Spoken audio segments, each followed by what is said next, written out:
சமுதாய குற்றங்களையும் அதன் தீய விளைவுகளையும் மக்களுக்கு எடுத்துச் சொல்வதையே கருவாக கொண்டதுதான் இந்த நிகழ்ச்சி தடயம். பொறுப்பும் பொதுநலமும் கருதி இதில் சொல்லப்படும் கருத்துக்களை மக்கள் எளிதாக புரிந்து உணர சில குற்ற நிகழ்வுகள் இதில் சித்தரிக்கப்பட்டுள்ளன.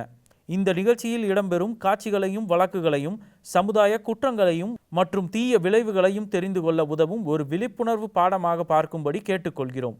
இந்நிகழ்ச்சி குற்ற நிகழ்வுகள் தொடர்பானது என்பதால் குழந்தைகளுக்கு ஏற்றது அல்ல. வணக்கம். என்னதான் நம் மனித இனம் நாளுக்கு நாள் அசாத்திய வளர்ச்சியடைந்து வந்தாலும் சில ஆண்டுகள் கழித்து இந்த உலகம் எப்படித்தான் இருக்கும் என்று 100% சொல்லிவிட முடியாது. அதற்கு காரணம் நாளுக்கு நாள் ஏற்படும் மாற்றங்களே. அதிலும் பறந்து விரிந்திருக்கும் இந்த உலகத்தில் வசிக்கும் மனித இனம் ஒவ்வொருவரும் தனித்தன்மை வாய்ந்தவர்கள். அதிலும் அந்த மனிதர்கள் வளரும் விதம், பழகும் சூழ்நிலை, சூழல்கள் இவை அனைத்தும் ஒரு பெரும் காரணியாக அமைந்திருக்கிறது என்பது மறுக்க முடியாத உண்மை. நம் உலகில் இருக்கும் அனைவரும் சட்டத்திட்டத்திற்கு கட்டுப்பட்டு குற்றங்களை செய்யாமல் இருப்பார்கள் என்று சொல்ல முடியாது. இப்படிப்பட்ட உலகில் குற்றங்களும் குற்றவாளிகளும் நாளுக்கு நாள் புதிதாய் உருவெடுத்து வருகிறார்கள். இவர்களில் சிலர் தங்கள் சாமர்த்தியத்தாலும் சாதுரியத்தாலும் காவல்துறைக்கு சிம்ம சொப்பனமாய் அமைவதுண்டு. இது போன்ற குற்றவாளிகளை பிடிக்க காவல்துறை நம்பி நாடும் ஒரு துறை தடயவியல் துறை. எப்படிப்பட்ட குற்றவாளியும் சரி குற்றங்களும் சரி ஏதேனும் ஒரு அழிக்க முடியாத தடயத்தை அந்த குற்றத்திற்கு சான்றாக விட்டு செல்லப்படும். அந்த சிறு தடயத்தை வைத்து குற்றவாளியை கண்டுபிடித்து சட்டத்தின் முன் நிறுத்தி அவர்களுக்கு தண்டனை வாங்கி தரும் ஒரு துறையே நம் தடயவியல் துறை.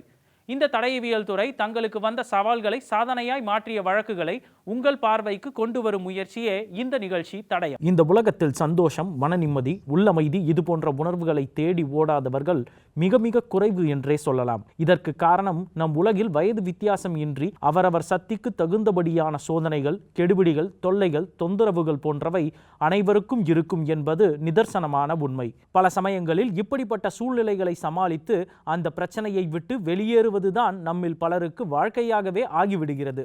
இப்படி நமக்கு இயற்கையாகவே பிரச்சனைகள் வருவது ஒரு புறம் இருந்தாலும் சிலர் தாங்கள் கொண்டிருக்கும் கெட்ட பழக்க வழக்கங்களாலும் தீய எண்ணத்தாலும் சில தேவையில்லாத பிரச்சனைகளில் சிக்கிக் கொள்வதும் சில சமயங்களில் அவர்கள் சிக்கிக் கொண்ட பிரச்சனையே அவர்களுக்கு யமனாக மாறிவிடுவதை நம்மில் பலர் நேரடியாகவே பார்த்திருப்போம். மனித வாழ்க்கையில் பிரச்சனைகள் வருவது இயற்கையாகவே இருந்தாலும் நமக்கு வரும் சோதனைகளுக்கும் சுகத்திற்கும் நாமும் ஒரு காரணியாக இருக்கிறோம் என்பது நாம் உணர வேண்டிய ஒன்று. தடயவியல் துறை தங்கள் திறமையாலும் நுண்ணறிவாலும் சில கில்லாடி குற்றவாளிகளை சற்றும் எதிர்பாராத வகையில் தங்களுக்கு கிடைத்த தடயங்களை வைத்து அவர்களை கண்டுபிடித்து சட்டத்தின் முன் நிறுத்திய வழக்குகளை வாரம் ஒரு வழக்காக பார்த்து வரும் நீங்கள் இந்த வாரம் பார்க்க போகும் வழக்கு தமிழ்நாட்டில் இருந்து சவுதி அரேபியாவிற்கு வேலைக்கு சென்று அங்கு ஒரு அப்பாவி பெண்ணை காதலிப்பது போல் நடித்து கர்ப்பமாக்கி பின்பு திட்டம் போட்டு அவளுக்கு பிறந்த குழந்தையை கொன்றுவிட்டு நல்லவன் போல் தமிழ்நாட்டுக்கு திரும்பிய குற்றவாளியை இந்திய தடயவியல் துறையின் உதவியோடு கைது செய்த வழக்கு.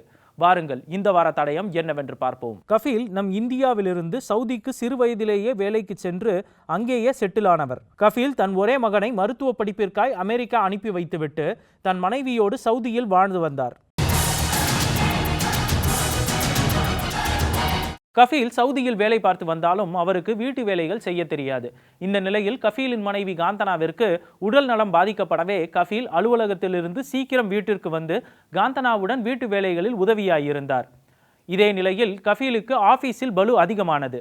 இதனால் நினைத்த நேரத்தில் வீட்டிற்கு வந்து காந்தனாவிற்கு வீட்டு வேலைகளில் உதவ முடியவில்லை. தனியாக வீட்டு வேலைகளை செய்ய முடியாமல் தவித்தார் காந்தனா. காந்தனாவின் உடல் நலத்தை புரிந்து கொண்டு கஃபீல் தன் வீட்டு வேலைகளை செய்யவும் தான் இல்லாத நேரங்களில் காந்தனாவை பார்த்து கொள்ளவும் ஒரு வேலைக்காரி இருந்தால் நல்லது என்று யோசித்தார். அந்த யோசனையின் விளைவாய் கஃபீல் சஹானாவை சந்தித்தார். நம் நாட்டிலிருந்து வெளிநாடுகளுக்கு ஆண்கள் பிழைப்பு தேடி செல்வது இயல்பாக இருந்தாலும் மற்ற நாடுகளிலிருந்து சில பெண்களும் வீட்டு வேலைகள், குழந்தைகளை பார்த்து கொள்ளுதல் போன்ற வேலைகளுக்காக சவுதி வருவது மிக சாதாரணமான ஒன்றுதான். இப்படி தன் ஊரிலிருந்து சவுதிக்கு வீட்டு வேலைக்காக வந்தவள் சஹானா என்னும் இளம்பெண். இந்த பெண் திருமணமாகி 3 மாதத்திலேயே தன் கணவனை விவாகரத்து செய்துவிட்டு வீட்டு வேலை செய்ய சவுதிக்கு வந்திருந்தவள். சஹானாவை வீட்டு வேலைக்கு சேர்த்து கொள்ள முடிவெடுத்தார் கஃபீல் முகமது. சஹானா சவுதிக்கு வந்தது அவள் தோழியோடுதான். அதன் பின் அவளுக்கும் அவள் தோழிக்கும் ஏதோ மனஸ்தாபம். அதனால் தோழியை பிரிந்துவிட்டு படாத பாடுபட்டாள் சஹானா. அதன் பின் தெய்வம் போல் கஃபீல் வந்து தன் வாழ்க்கைக்கு ஒளியேற்றி விட்டார் என்று மனதளவில் நினைத்து கொண்டாள் சஹானா. இது ஒரு புறம் இருக்க, வீட்டு வேலைக்கு செல்ல வேண்டும் என்றால் சவுதியில் மருத்துவ சான்றிதழ்களை ஒப்படைக்க வேண்டும். அதனால் மருத்துவ சோதனைக்கு தயாரானால் சஹானா. கஃபீல் முகமது தன் மனைவிக்கு துணையாயிருக்கவும் அவர்களின் வீட்டு வேலைகளை பார்த்து கொள்ள சஹானா இருந்தாலும் தங்கள் வீட்டிற்கு ஒரு ஓட்டுநர் தேவைப்பட்டதால் ஒரு நல்ல நம்பிக்கையான ஆள் இருந்தால் சவுதிக்கு அனுப்பி வைக்கும்படி தமிழ்நாட்டில் இருக்கும் தன் நண்பர்கள் சிலருக்கு தகவல் அனுப்பினார் கஃபீல். இதைத் தொடர்ந்து ரஷீத் என்பவன், உங்கள் வீட்டில் கார் ஓட்டுநர் வேலைக்கு வர தயாராக இருக்கிறேன். கார் ஓட்டுவது மட்டுமல்லாமல் அங்கு உங்களுக்கு மிக உதவியாய் இருப்பேன். என்னிடம் இன்டர்நேஷனல் டிரைவிங் லைசென்ஸும் இருக்கிறது என்றான். ஒரு வழியாக சவுதி வந்து சேர்ந்த ரஷீதை நல்ல முறையில் வரவேற்றார் கஃபீல். ரஷீத் கஃபீலிடம், சார், நான் நன்றாக வேலை செய்வேன். எனக்கு இன்னும் திருமணம் கூட ஆகவில்லை. நீங்கள் கொடுத்த வேலையால் தான் எங்கள் ஊரில் என்னை மதிக்கிறார்கள். நீங்கள் என்ன வேண்டுமானாலும் கேளுங்கள், நான் உங்களுக்காக எதை வேண்டுமானாலும் செய்வேன் என்று முதலாளி மேல் உள்ள விசுவாசத்தை வெளிப்படுத்த என்னென்னவோ சொன்னான். ரஷீத் பார்ப்பதற்கும் பழகுவதற்கும் நல்ல பையனாக இருக்கிறான். அதற்கும் மேல் இவன் நம் சொந்த ஊருக்காரன். நம்மை நம்பிதான் சவுதி அரேபியாவிற்கு வந்திருக்கிறான். இவனை நாம் நன்றாக பார்த்து கொள்ள வேண்டும் என்று மனதில் நினைத்து கொண்டார் கஃபீல். கஃபீல் ஆபீஸுக்கு சென்றதும் அவரது மனைவியும் தூங்க செல்வது அல்லது டிவி பார்ப்பது என்று இருப்பார். இந்த நேரங்களில் சஹானாவும் தன் வீட்டு வேலைகளை சீக்கிரம் செய்து முடித்து விடுவாள். இந்த நிலையில் ரஷீத், சஹானா அடிக்கடி ஜாலியாக தங்களின் தனிமையை போக்க ஒருவருக்கொருவர் பேச துவங்கினார்கள். இதை கஃபீலின் மனைவி தவறாக எடுத்துக்கொள்ளவில்லை. காரணம், ரஷீத் மேலும் சஹானா மேலும் அவர் நல்ல நம்பிக்கை வைத்திருந்தார். ஆனால் சஹானாவும் ரஷீதும் தங்கள் வயதின் பலவீனத்திற்கு ஆளானார்கள்.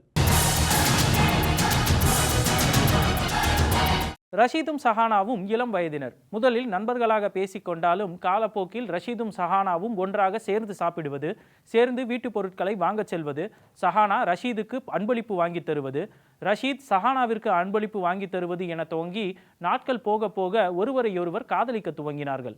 இந்த காதல் விவகாரம் கஃபீலுக்கு தெரிந்தால் நம்மை வீட்டை விட்டு துரத்தி விடுவார். அதனால் நம் காதல் ரகசியமாய் இருக்கட்டும்.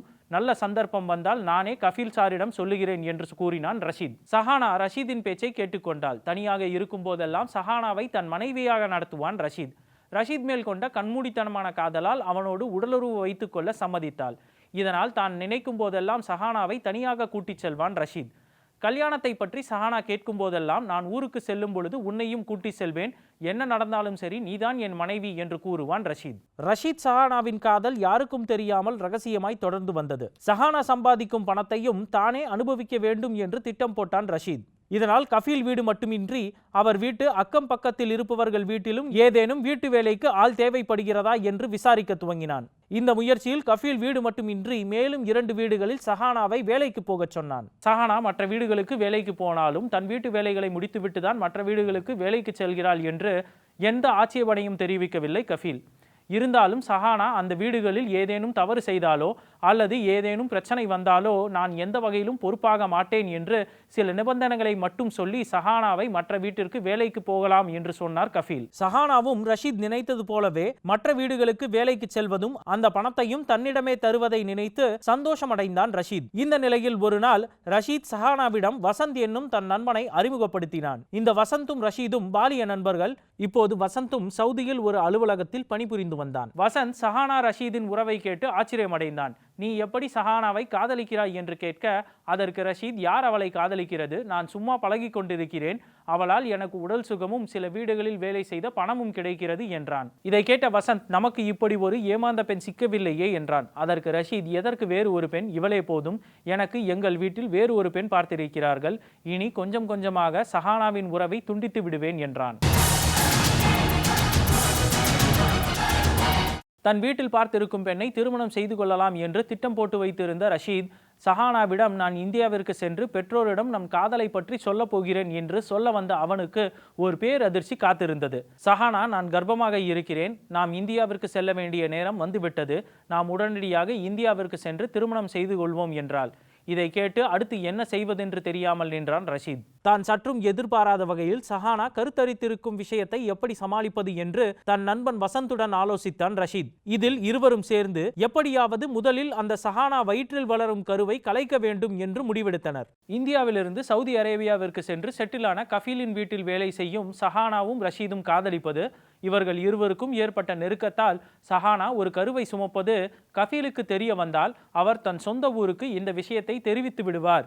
எனவே அவருக்கு தெரிவதற்கு முன் தன் நண்பன் வசந்தின் உதவியோடு சஹானா வயிற்றில் இருக்கும் கருவை கலைக்க வேண்டும் என்று திட்டம் போட்டான் ரஷீத். சஹானாவை முதலில் கஃபீல் பார்வையில் படாமல் பார்த்து கொள்ள வேண்டும், அதற்கு ஏதேனும் செய்ய வேண்டும் என்று திட்டம் போட்ட ரஷீத் சஹானாவை, நீ வேலையை விட்டு நிற்கப் போவதாக சொல்லிவிட்டு வேலையை விட்டு நின்றுவிடு என்றான். சஹானாவும் ரஷீத் சொல்வது போல் நான் இனி இங்கு வேலை செய்ய இயலாது என்று கஃபீலிடம் கூறிவிட்டு அவன் வீட்டை விட்டு வெளியேறினாள். எப்படியோ ஒரு வழியாக சஹானாவை கஃபீல் வீட்டில் இருந்து வெளியேற்றிவிட்டோம். ஒரு தொல்லை முடிந்தது. இனி நாம் சஹானாவை தங்க வைக்க ஒரு இடம் பார்க்க வேண்டும் என்றான் ரஷீத்.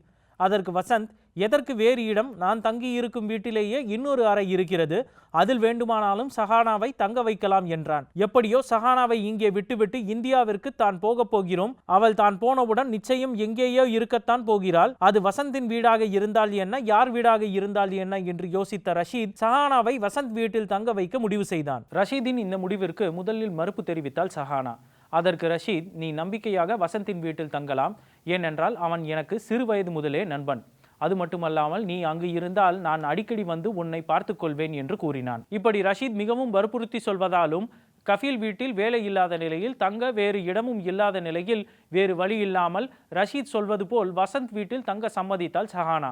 ரஷீதும் வசந்தும் திட்டம் போட்டபடி அனைத்தும் நடக்கவே அவர்கள் அடுத்தடுத்த திட்டங்கள் போட அவர்களுக்கு எளிதாயிருந்தது. வசந்த் வீட்டில் வந்து தங்கிய சஹானாவிடம், உனக்கு உடல்நிலை சோதிக்க ஒரு பெண் மருத்துவரை ஏற்பாடு செய்திருக்கிறோம். கர்ப்பிணிகள் எல்லாம் அதிகம் கவனமாய் பார்த்து கொள்ள வேண்டும் என்று சொல்லி ஒரு பெண் மருத்துவரை வீட்டிற்கு வரவழைத்தனர்.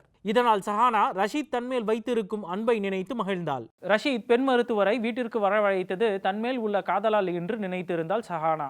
ஆனால் அவள் நினைத்தது தவறு. சஹானா வயிற்றில் இருக்கும் கருவை கலைக்க முடியுமா என்பதை சோதனை செய்ய மருத்துவரை வீட்டிற்கு அழைத்து வந்தான். வந்த மருத்துவர், இப்போது குழந்தை நன்றாக வளர்ந்து விட்டது, அதனால் இந்த குழந்தையை கலைக்க முடியாது என்று கூறினார். இதை கேட்டு ஆத்திரமும் அதிர்ச்சியும் அடைந்தான் ரஷீத். ஆனால் வசந்த் இதெல்லாம் தெரியாமல் சஹானாவிற்கு கருக்கலைப்பு செய்து விடலாம் என்ற எண்ணத்தில் இருந்தான். ரஷீத் என்னதான் சஹானாவை வெறுத்தாலும் சஹானா தன் நண்பனின் காதலி என்ற எண்ணம் கூட இல்லாமல் வசந்த் சஹானாவை தன்வசப்படுத்த என்னென்னவோ செய்து பார்த்தான். ஆனால் வசந்தின் வக்கிர புத்தி சஹானாவிற்கு தெரியவில்லை. அவனை அவள் ஒரு அண்ணனாகத்தான் பார்த்தாள். வசந்த் சஹானாவுடன் நன்றாக பேசியும் கூட அவனது வக்கிர புத்தியும் கொடூரமும் அவள் மேல் அப்படியே தான் இருந்தது. சஹானாவை என்ன செய்வது? அவளுக்கு குழந்தை பிறந்து விட்டால் தான் நன்றாக மாட்டிக்கொள்வோம், தப்பிக்க வேறு வழியே இருக்காது. நாம் தவறு செய்து விட்டோமோ, எதையும் திட்டம் போட்டு சரியாக செய்வோம், இதில் எப்படி இந்த நிலை சிக்கலாகிவிட்டது என்று தனக்குள்ளேயே புலம்ப துவங்கினான் ரஷீத். இந்த நிலையில் ரஷீதிற்கு பார்த்திருந்த பெண் வீட்டிலிருந்து சம்மதம் தெரிவித்து விட்டார்கள். மாப்பிள்ளை வெளிநாட்டில் வேலை செய்கிறார் என்பதால் நல்ல வரதட்சணையும் தர ஒப்புக்கொண்டார்கள் என்று ரஷீதின் தந்தை ரஷீதிற்கு போன் மூலம் தெரிவித்தார். இதை கேட்டு தான் இருக்கும் சூழ்நிலையில் சந்தோஷப்படுவதா அல்லது வீட்டில் சஹானா விஷயத்தை சொல்வது நல்லதா? அப்படியே சொன்னாலும் சஹானா ஏற்கனவே திருமணமாகி விவாகரத்து ஆன பெண். அவளை எப்படி திருமணம் செய்து கொள்வது என்ற கேள்விகள் ரஷீதை துரத்தியது. பல குழப்பத்தில் இருந்த ரஷீத் வழக்கம் போல் தன் நிலையை தன் நண்பன் வசந்திடம் கூறினான். இதற்கு ஏன் நீ இவ்வளவு யோசிக்கிறாய்? உன் வீட்டில் பேசி முடித்திருக்கும் பெண்ணையே நீ கல்யாணம் செய்து கொள். எதை பற்றியும் கவலைப்படாதே. நீ உங்கள் திருமணம் பற்றி உங்கள் அப்பாவிடம் பேசப் போவதாய் சஹானாவிடம் சொல்லிவிட்டு உன் முதலாளி கஃபீலிடம் உனக்கு திருமண ஏற்பாடுகள் ஆகிவிட்டது என்று சொல்லிவிட்டு நீ இந்தியாவிற்கு போ. இன்னும் கொஞ்சம் நாளில் சஹானாவிற்கு குழந்தை பிறந்துவிடும். அது பிறந்ததும் அந்த குழந்தையை ஏதேனும் ஆசிரமத்தில் சேர்த்துவிட்டு சஹானாவிடம் குழந்தை இறந்தே பிறந்தது என்று சொல்லிவிடலாம் என்றான். அதற்கு ரஷீத், நாம் குழந்தையை கொன்றுவிட்டால் தொல்லை இருக்காது. மற்றபடி நீ சொன்ன திட்டம் நல்ல திட்டம்தான். நீயும் உன் ஆசையை சஹானாவிடம் தீர்த்து கொள்ளலாம் என்றான். தாங்கள் பேசியபடியே ரஷீத் கஃபீலிடம் சென்று நான் இந்த வருட லீவுக்கு ஊருக்கு செல்கிறேன் என்றான். அதற்கு கஃபீல் அடுத்த மாதம் சென்று வா என்றார். உடனே ரஷீத், எங்கள் வீட்டில் எனக்கு திருமண ஏற்பாடுகள் செய்திருக்கிறார்கள், அதனால் 10 நாள் கூடுதலாக லீவ் வேண்டும் என்றான். அதற்கு கஃபீல், மிக்க நன்று, நல்லபடியாய் போய் வா என்றார். அடுத்தது எப்படியாவது சஹானாவை சமாதானப்படுத்திவிட்டு தன் ஊருக்கு சென்று விட்டால் எல்லா பிரச்சனைகளும் முடிந்துவிடும் என்று ரஷீத் தன் நண்பனையும் தன் திட்டத்தையும் பெரிதாய் நம்பினான். போட்ட திட்டப்படியே சஹானாவை பார்த்து பேச வந்தான் ரஷீத். நம் குழந்தை பிறப்பதற்குள் நான் இந்தியாவிற்கு போய் என் பெற்றோரை பார்த்து பேசி நம் காதலையும் அதனால் நீ சுமக்கும் நம் குழந்தையை பற்றியும் தெளிவாய் எடுத்துச் சொல்லி அவர்களிடம் நம் திருமணத்திற்கு சம்மதம் வாங்கி வந்து உன்னையும் என்னுடன் இந்தியாவிற்கு அழைத்துச் சென்று அங்கு உன் கழுத்தில் நான் தாலி கட்டுவேன். அப்படி என் பெற்றோர்கள் நம் திருமணத்திற்கு சம்மதிக்கவில்லை என்றால் அவர்களை அங்கேயே தலைமுழுகிவிட்டு என் நண்பன் சாட்சியில் உன்னை நான் இங்கேயே திருமணம் செய்து கொள்வேன் என்று நம்பும்படி நடித்து சஹானாவை ஏமாற்றி தான் இந்தியா போவதற்கு சஹானாவின் அனுமதியை பெற்றான். அப்பாவி சஹானாவை ஏமாற்றியது மட்டுமல்லாமல் இந்தியாவில் இன்னொரு பெண்ணின் வாழ்க்கையையும் நாசமாக்க இந்தியா வந்து சேர்ந்தான் ரஷீத். வந்தவுடன் தன் திருமண வேலைகள் பலமாய் நடப்பதை பார்த்த சந்தோஷத்தில் சவுதியில் தன் நண்பனிடம் கொடுத்த வேலை என்னவாயிற்று என்று பார்க்க வசந்துக்கு கால் செய்தான் ரஷீத். இங்கு எல்லாம் நன்றாகத்தான் இருக்கிறது.